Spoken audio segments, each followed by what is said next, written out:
Now, on the PCR tests, which are really, really important because of what it means, because of the illusion that it represents. Now, this is something we've already been talking about.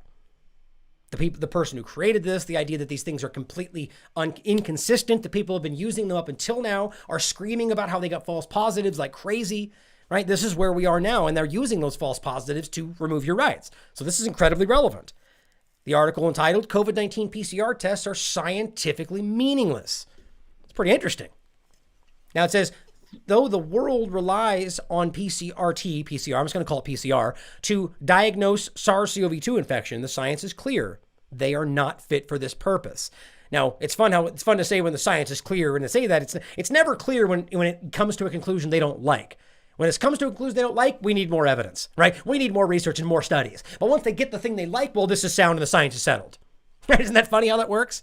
Science is never settled. That's the point. But as they say, Kary Mullis himself, the inventor of the polymerase chain reaction technology, the PCR test, did not think alike in regard to how this works.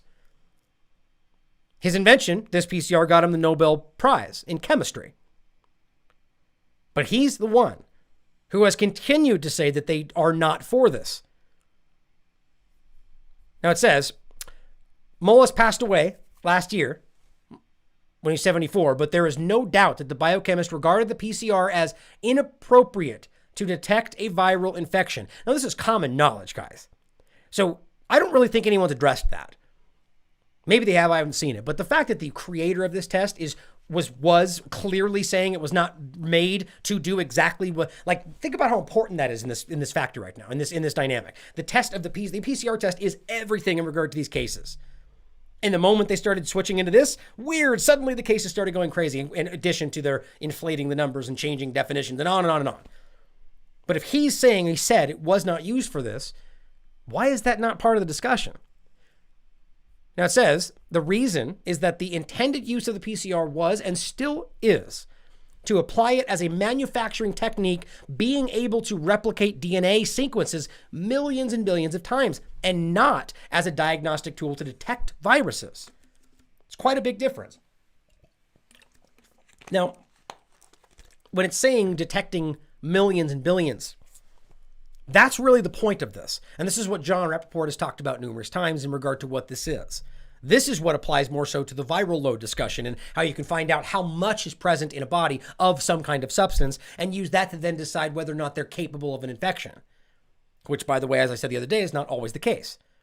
You need, and that's what I said the other day as well, is this weird, almost willful misrepresentation of what viral load actually means. It doesn't mean how much virus comes out of your mouth from a mask. It means how much virus is present in a host. It's a basic definition you can look up. So the fact that the media is pretending like viral load is discussing how much is coming through a mask and what can get you sick or not is just, they're just using things against you to make you misunderstand what's going on. Now it says he says, the New York Times, an article called Faith in Quick Tests Leads to Epidemic That Wasn't, in regard specifically to the idea of how PCR tests can lead to false information. And it's weird how we can have precedents like this. As my browser freezes up on me. Hopefully that doesn't happen. We'll give it a second. But the article is about the idea that PCR tests have been used, there we go, in the past. This is 2007. And it's very interesting how many times we can have precedents for exactly what's happening and we pretend like we don't have enough information, right? And again, until they get the information that they like to talk about. Faith in quick tests leads to epidemic that wasn't. It says basically the opening, and it describes the situation. But the point is they had basically a little scare inside this, what was it? An institution or a medical center. Someone had a cough and it started spreading and they started testing with PCR. Everyone basically got out of control. Everyone got scared. And it says then, and basically all these people were sent home and it was this big issue and everybody was afraid and people were getting locked down. And it says then, about 8 months later, healthcare workers were dumbfounded to receive an email message from the hospital administration informing them that the whole thing was a false alarm. Not a single case of whooping cough was confirmed with the definitive test. Growing the bacterium, Bordetella, that's the Putisis, I believe. It's the name or the things in the laboratory. Instead, it appears the healthcare workers probably were afflicted with ordinary respiratory diseases like the common cold. Now, as they look back on the episode, this is in 2007, by the way, epidemiologists and infectious disease specialists say the problem was that they placed too much faith in quick and highly sensitive molecular tests that led them astray. Think about how ridiculous it is that they can realize that, they can write about it, and reflect and say, well, that was where we made a mistake, and now we're right here again, and they do the exact same thing, relying specifically on the quick and highly sensitive molecular test that is leading them astray, or maybe intentionally misrepresenting the situation. Lack of valid gold standard. And this gets into the discussion about how they decide whether this thing is what it is, and how they have not done that. And they said, moreover, it is worth mentioning that the PCR tests used to identify so-called COVID-19 patients, presumably infected by what is called SARS-CoV-2, do not have a valid gold standard to compare them with. That's a really big point to make. This is a fundamental point, they said. Tests need to be evaluated to determine their preciseness. Strictly speaking, their sensitivity and specificity by comparison with a gold standard, meaning the most accurate method available, which, by the way, doesn't exist right now for this. So we're basically taking at face value their claims that it does this. That is unprecedented as far as I can tell. Maybe not in regard to how they've lied about past epidemics, but in my experience, I've just never seen such a clear example of them just saying, this is what it is. I mean, we've seen that in foreign policy all the time, but not this in science where they're saying, this is what it is. We haven't compared it to anything. That's just our opinion, but let's make that the fact. Now it says, as an example, for a pregnancy test, the gold standard would be the pregnancy itself, right? Because you can clearly tell that they did get pregnant, and so the test was accurate. It says, but as an Australian infectious disease specialist, for example, stated in an ABC TV interview in an answer to the question, how accurate is the COVID-19 testing? So again, this is a specialist in regard to infectious diseases, asked how accurate the test is. He said, if we had a new test for picking up the bacterium, golden staph, in blood, we've already got blood cultures. That's our gold standard we've been using for decades. And we could match this new test against that. But for COVID-19, we don't have a gold standard test. Right? I mean, think about that. That is blatant and very clear. Now it says, apart from the fact that it's downright absurd to take the PCR test itself as part of a gold standard to evaluate the PCR test, there's no distinctive specific symptoms for COVID-19. Right? So how in the world are we ever able to tell whether or not it's actually what they're saying it is? We don't. It's a perfect self-fulfilling prophecy. Now, the point is what they're actually saying right now. And that's what they reference above this. The doctors right now are arguing that the PCR test itself is the self-verification. I mean, and that is just obscenely stupid. That's what they're pointing out. It doesn't make sense. And any honest scientist or even doctor will say that is absurd. But because there's a political motivation, and even maybe some people blinded by their own desire to maybe err on the side of safety, even to this extent that they just do what they think is best and sell you on that being the fact. Either way you look at it, it's not rooted in truth and evidence. Now, as they say, we have asked the science teams of the relevant papers which are referred to in regard to this discussion in the context of SARS-CoV-2 for proof whether the electron microscopic shots depicted in their in vitro experiments show purified viruses. But guess what? Guess what? Not a single team could answer that question with a yes. So where are we? How is this possible that we can be here and none of them are able to say, yes, it is a purified virus? Here's all the answers they got. From Malik, well, basically every one of these are all the studies that they're referencing in regard to this discussion about how they've isolated, so they claim, the virus. But it says the image in the virus budding from an infected cell. It is not purified virus. We could not estimate the degree of the purification because we do not purify and concentrate the virus cultured in cells. We did not obtain an electron micrograph showing the degree of purification. We show an image of sedimented virus particles, not purified ones.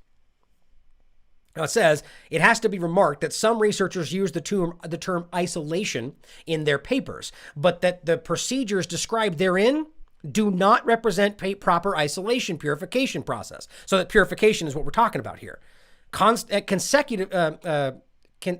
consequently, in this context, the term isolation is misused.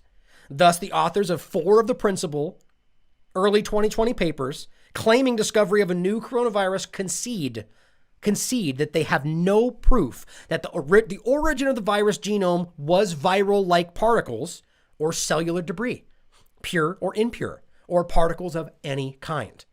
In other words, the existence of SARS-CoV-2 RNA is based on faith, not fact. Exactly.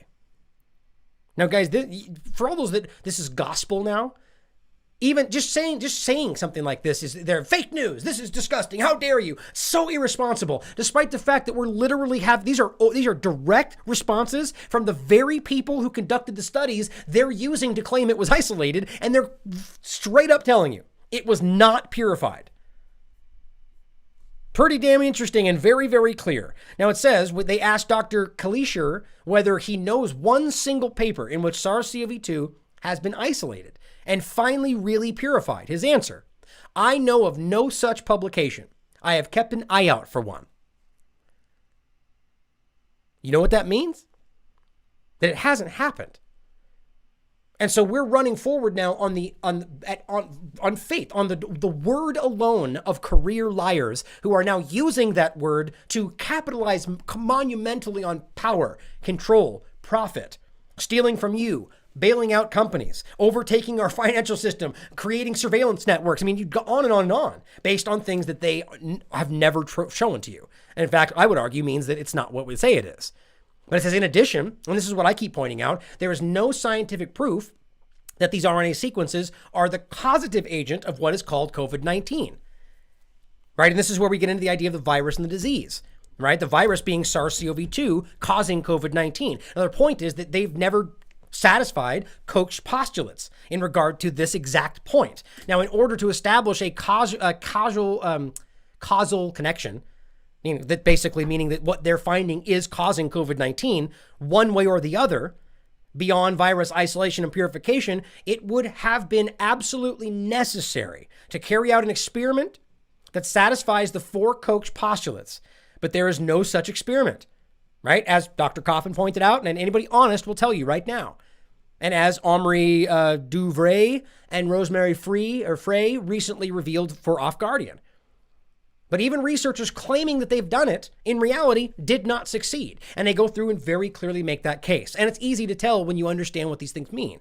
And this is also, no animal died except those they killed to perform the autopsies in regard to the tests they did to prove Koch's postulates. So it says, let's not forget, these experiments should have been done before developing the test, which was not the case.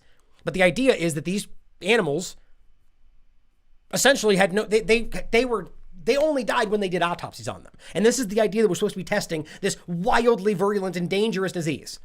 Weird how that doesn't seem to be the case. I think that was all. There's a lot in here that I hope you'll go through and read. The bottom line is, this is unverified. And now, and by the way, this is just about the idea of the test itself and how verifiable it is in regard to this topic. That's not even into the discussion of how they're being misrepresented after that, whether we're talking about even deaths or cases, right? People dying on motorcycle accidents and being deemed a COVID death. I mean, in every sense of the word, everything about this is being manipulated. But it's ridiculous when you can point something out so obvious, point to the doctors, the scientists themselves conducting the studies that openly say they haven't been isolated, and then have that be called conspiracy theory. It's just as crazy as everything else. People are very, very lost about this right now. But remember, there's a precedent. In 2007, they knew these tests would lead to false positives. They knew that it led to a complete fake epidemic. And here we are again. So it's almost like they said, hey, what was that thing that caused the fake epidemic? Let's grab that one. Interesting. But also remember that the FDA are the ones that emergency authorized these tests right when it mattered for them. Pretty interesting and revealing, wouldn't you say? And this was on July 24th. They reissued that authorization. They say today, on the 24th, the FDA reissued the LabCorp COVID-19 RT-PCR test emergency use authorization. But guess what? To include 2 new indications for use. Testing for people who do not have COVID-19 symptoms, or who have no reason to suspect COVID-19 infection. Sure, let's just test everybody with this wildly inaccurate false positive giving test. So when people who don't have any symptoms or don't have any reason to be sick, and suddenly they're showing up sick and we go, oh no, the tests are exploding, seems to work in their benefit. But ask yourself why this was emergency authorized in the middle when they know in the past that they've caused exactly the kind of thing they would like to avoid. Kind of seems self-serving when you realize the agenda, don't you think?